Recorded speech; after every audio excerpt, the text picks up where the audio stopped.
Guys, deluded. I'm back again. YouTube's Lucas Torreira and them things. Oh, what was that?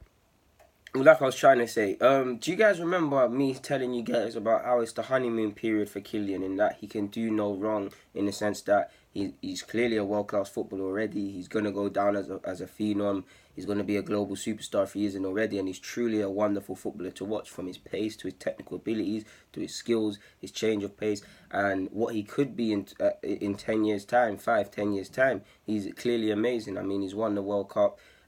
He's playing for one of the biggest clubs. He looks like he's going to take over the throne from Ronaldo and Messi and that. So he's a good player. But like you just saw from the tone of my sentence there, it's honeymoon period for him. Nobody's asking him real questions. I've told you that before, in the sense that yeah, they know he's amazing, but if PSG don't go through to latter stages, like against Real Madrid last year, nobody's asking Kylian why didn't he score. Nobody's asking Kylian why isn't your hold up play improving. Obviously, he's not playing through the middle. Nobody's asking Kylian when he's missing chances, when he should have squared it. If the team needs greater influence, why isn't he doing it? It's all very much, wow, he's a young star, he's this, he's that. And all of that's true. You shouldn't put a ridiculous amount of pressure on him. Regardless of his ability, he's still a teenager. He's still developing and trying to add consistency. I say trying to add consistency because you look at the stats, he's scoring goals. He's clearly not a normal teenager. But he's a world-class player. Sooner or later, you're going to have to hold him to world-class standards. And what I mean by that is, if PSG don't advance to latter stages, why didn't Kylian do, etc.? And I say this to use last night as the perfect example.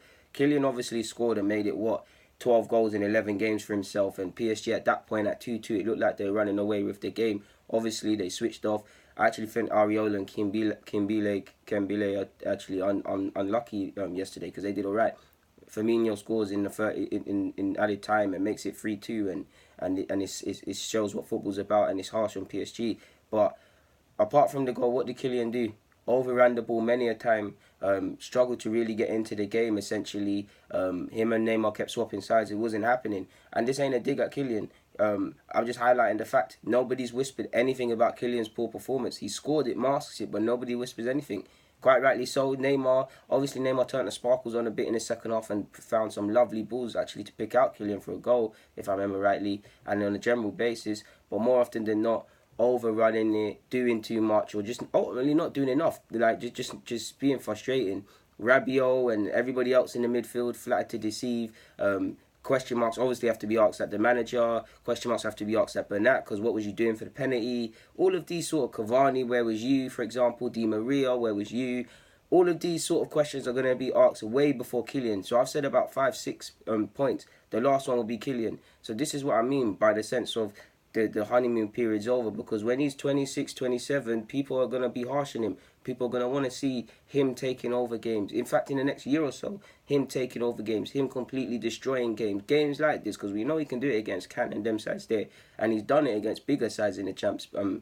No disrespect, he's done it against big sides in the champs. I didn't mean to say bigger, but you get the point in it. Right now, it's honeymoon period. He can do no wrong, but sooner or later, question marks are going to start. The same people that love him and ask all these questions are going to be harsh on him. The same thing happened with Lionel Messi. He was great. He was a wonder kid.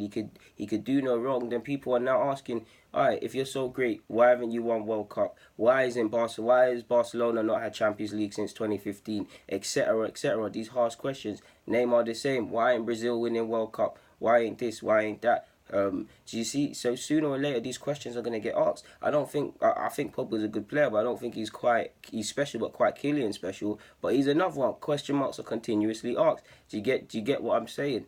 It happens. Okay, Ozil might not be the player he was, but do you get it? If Germany aren't performing like you saw, Ozil is one of the people, whether it's scapegoating or just looking at his ability, he is one of the people that they're looking at. The same goes for Arsenal. The same went for Alexis Sanchez, both for Chile and Arsenal. Obviously, I'm not saying Kylian is worse than these players, but in the sense of your Mavericks, your talisman, your world-class players, people are asking questions, and clearly not yet. People are asking these questions of Kylian.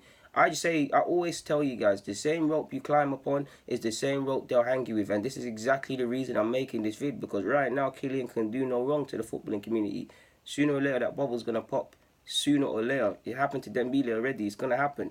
But I think Kylian's a great player in my opinion, and To protect him, I'll say what normal people would say and say that's the marks of a great player when you're not having the best of games, but you walk away with a goal, and he's gonna be insane. Want to see him probably play through the middle a bit. I think he needs to improve his hold up play and his back to goal because he's a wonderful player. He's wonderful with the ball at his feet and a defender on his back and changing direction, but continuously playing with his back to goal. I'm yet to really see that because even at Monaco, yeah, he played through the middle by himself on a couple of occasions, I'm sure, but more often than not, it was in a 4-4-2 with Falcao. So he's still a young player, he's still improving, he's still finding his craft, but you get what I mean.